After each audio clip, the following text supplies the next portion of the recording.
Dear parents and intending parents, please come close because this message is for you. There are some parents who will listen and throw it out the door, and there are some parents who will listen and heed to the advice. I want you to be that parent that will listen and heed to the advice, even if you're already doing that thing I'm about to talk about. I need you to put more effort in doing more. And for the parents that will listen and throw it out the window, you should never have had those kids. You should have never have bothered them. You should have just left them in God's kingdom. The world we live in now is horrific. We live in a very terrible world. So that's why we need to take our time to actually listen to our children, give them more time, pay attention to their body, pay attention to their feelings, and pay attention to their daily activities. Gone are the days who will say, oh, this is my uncle, this is my niece, this is my nephew, oh, this is my father, oh, this is my mother, let me leave my child with them. It's unsafe. The world now is unsafe. Okay, we should not entrust our kids to anyone. Recently, I can't even get the image off my head. I mean, these kids are so innocent. While I was growing up, I escaped so many rape attempts. Why? Because I was introduced to sex education in my early stages of life. I got to know about man and woman, reproduction, and all that. So I was introduced to that in my early stage. There are some parents who are not comfortable enough to, see their daughter down, their sons down. Because these days, it's not only about your daughters only, okay? These pedophiles molest not just your daughters, but your sons as well. And then you see this gay thing, a man and a man. It didn't just start overnight. You see one wasted man somewhere will see an innocent boy child and molest him. And that boy child will grow tomorrow and see another innocent child and molest him. That's how it kept on building. It didn't just start overnight. So we just have to be extremely careful. I had lots of experiences while I was growing up, and most of these experiences were from grown men in the neighborhood who knew when I was born, who knew when I started creeping, who knew when I started eating food, who knew when I got into kindergarten. They were there in the stages of my life, and this man still had the nerves to want to molest me. And it got me thinking, I was like, this man saw me growing. In Nigeria, we call them bros. What we mean by bros is an elderly person, someone we hold in a high esteem, like our elders. And I'll give you one story. There was one of them. This was bros as well. So one afternoon, I was home alone, and my mom wasn't home. My brothers were not home. I was home alone. This bros came back from wherever he went, so he drove down to the house and he went upstairs. And the next thing, he called my native name, and I answered him. He said, please, that he wants to open his car. I should, because he parked outside, he didn't park inside the compound. So he said that he will open his car from upstairs, that I should go in and please help him to get the Airwick freshener inside his car. I should bring it upstairs. So I said, okay. So while I was coming outside, he has already opened the car from upstairs. So I got I went into his car. The air freshener he was talking about is just the pack of the air freshener. The air freshener itself is not in there. Just the empty pack of it. So I'm like, okay, so I took the empty pack of air freshener. I climbed the staircase. While I was going to where I need to give him the air freshener, we met ourselves in the kitchen, because once you climb upstairs, you see the kitchen first before you see the living room. You see the living room, and then when you take one other door, you see all the rooms. So he's got one of the rooms in there. So we met in the kitchen. I gave him the empty pack of air freshener, and he was on a towel, and you could see this. all over him. He had this heat on him, like there was this internal heat. And the next thing he said, when he took the empty pack of air freshener from me, he said, "Is your mom home?" I said, "No, my mom is not home." He said, "Who is home?" I said, "There's nobody in my house. Nobody is home because we all live in the same the same. It's a big compound, so we all live there." So he said, "Who is home?" I said, "Nobody is home." He said, "Follow me to my room. I want to show you something." And I'm like, "Hmm?" He said, "Follow me to my room. I want to show you something." I saw his countenance. My goodness, there's this internal heat. Like he just can't wait to explode inside of me. So he turned around, like when someone is saying, "Come," he turned around, he was going to pass through the dining table. So he said, come to my room, I want to show you something. Come to my room, I want to show you something. I was still there in the kitchen, and in my head, I was like, no, this bros he doesn't have anything to show me. He wants to take advantage of me. So immediately I ran downstairs and I just came outside. I was in the street. I just sat down there in the street waiting for my people to get back home. That was how I escaped that attempt. You and I know that's what he wanted, because why would you be asking a little girl if her mom is home, if anyone is home, if that's not his intention, yeah? So I escaped that one. On so many occasions, I escaped rape attempts from people I hold in a high esteem. As parents, I need you to take up that, because I know of some parents who find it very difficult. Like, it's so heavy in their mouth to sit their children down and start telling them about sex, telling them about man and woman, how we all came to this world. Gone are those days, my love. Gone are those days. They will molest your kids for you, huh? They will molest them. You see, your male child, he's not safe anymore. Your female child was never safe. Now is the worst. They're no longer safe. They are being molested by their aunties, uncles, your nephews, like everyone now. You need to guard them with your life. You need to guard them like your whole life depends on it. Your whole life depends on it. You don't just leave them and say, even this sleepover thing, you should scrap out sleepovers. If your kids wants to hate you for life for not allowing them go over to their friends for sleepover, so be it. You don't know what goes on in there, in that sleepover. They are molesting your male children. And for your parents doing this religious thing, oh, my pastor this, oh, my church this, oh, my kids are going for camp, oh, my kids are going to the Reverend Father's this, oh, my kids are... You don't know what goes on in there. They are damaging your kids. So you entrust so much responsibilities upon your pastors. You entrust so much responsibilities upon your youth leaders, choir master, choir mistress.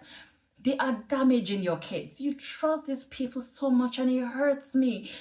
It hurts me to see innocent kids being molested every single day because you're being religious.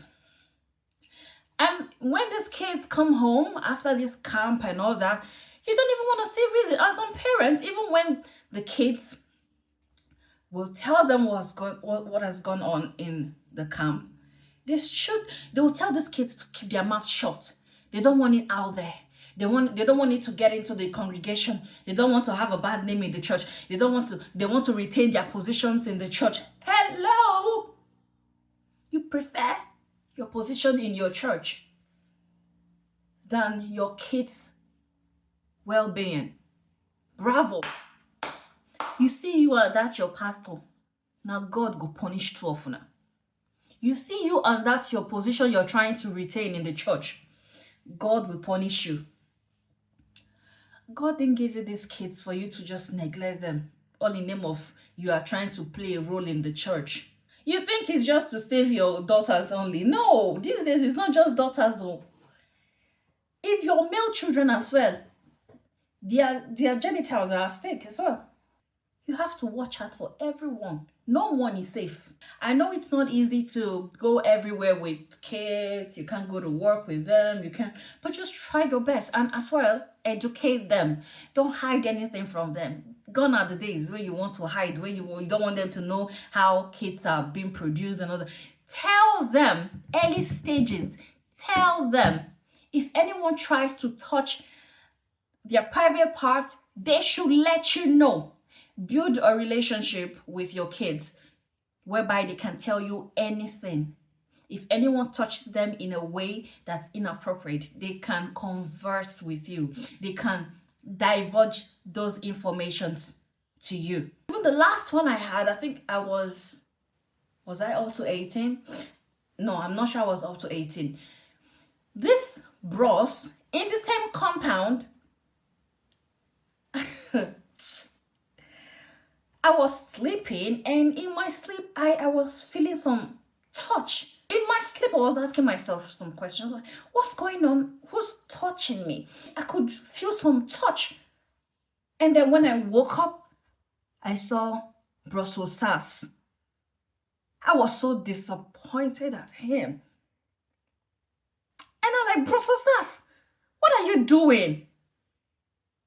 What are you doing? Because his hands were already here, almost approaching my boobs when I got up. And he said, nothing, don't tell anyone, nothing. I was so disappointed at it. Someone I had so much respect for. I was sleeping and you were trying to take advantage of me in my sleep. I rushed downstairs. There's this lady, Mama Chima. I went to Mama Chima. I was like, Mama Chima, look what's good. Because I didn't want to go straight to my mom. If I go straight to my mom, there will be an outburst. So I wanted it to start from Mama Chima because my mom wasn't even home. So Mama Chima was like the eldest person in the house. So I went to Mama Chima. I was like, Mama Chima, see waiting Brussels Sass they do just now. I was sleeping and he was touching me. I woke up. I saw his hands almost close to my boobs. So Mama Chima went to Brussels Sass to confront him. This bloke literally denied it. He denied it to a fault, and at the end of the day, it was like as if a small girl was lying upon an elderly person. That was how the whole situation turned out. And because the situation turned out that way, there was no proof for me to show that, yes, Brussels Sass was doing this. I just had to let the case close. I didn't push it further. I didn't even allow my mom to hear about it, because if my mom hears about it and the whole thing escalates, there's no proof to say yes, he was doing that, because he has literally denied it. And this was one who was begging me just now, asking me not to tell anyone, and all of a sudden he's denying even begging me. I'm the type of mother, if you dare, I promise you, you won't have the chance to get arrested by the police. You won't have the chance to get to the police station. Not be my pikin they carry do that kind of nonsense. But again, prevention is better than cure. You have to watch out for these kids.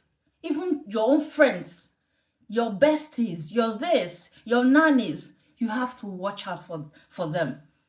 These kids, they are helpless. They are very, very helpless. So we all have to just watch out for them. Don't leave your kids anyhow and feel, oh, this is my brother. Oh, this is my sister. Oh, this is my father. Oh, this is my uncle's house. I know someone in Abuja, her father's best friend, they were this close. They grew up together. So one day, this girl woke up and she said she wants to go for holiday in her father's best friend's house in Abuja. So they packed her things so she can go for holiday. The father's best friend's wife, after she has gone to work, the husband's driver took the kids somewhere. This girl was left at home all by herself. So she went in the bathroom to have her bath. When she got out, she was cleaning her body when her father's best friend came in, pushed her to the bed, opened her legs, and was eating her. You know it. She was naive. She wasn't educated on things like that. She fell for it.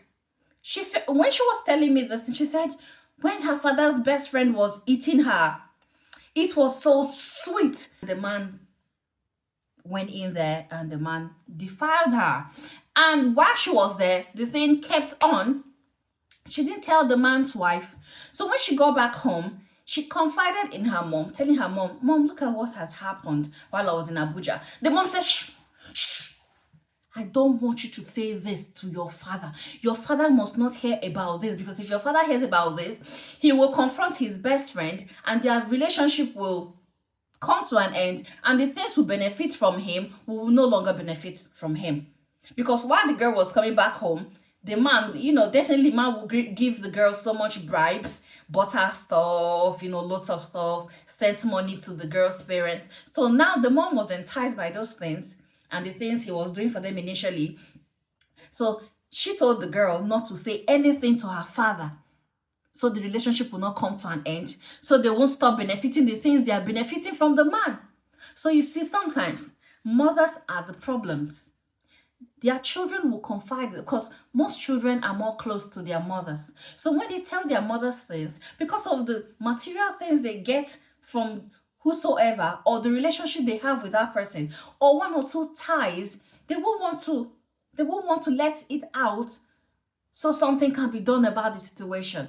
They will shut these kids up, and these kids will grow with this trauma and remain with this trauma all the days of their lives. And some, it's either they become a nymphomaniac, or they start looking for innocent kids to abuse, like how they were abused, and the cycle keeps on going until the day God will just send fire and consume everybody here. So watch out for your kids, and when your kids wants to tell you anything, always give them listening ears. Let them talk to you. Let them feel comfortable talking to you.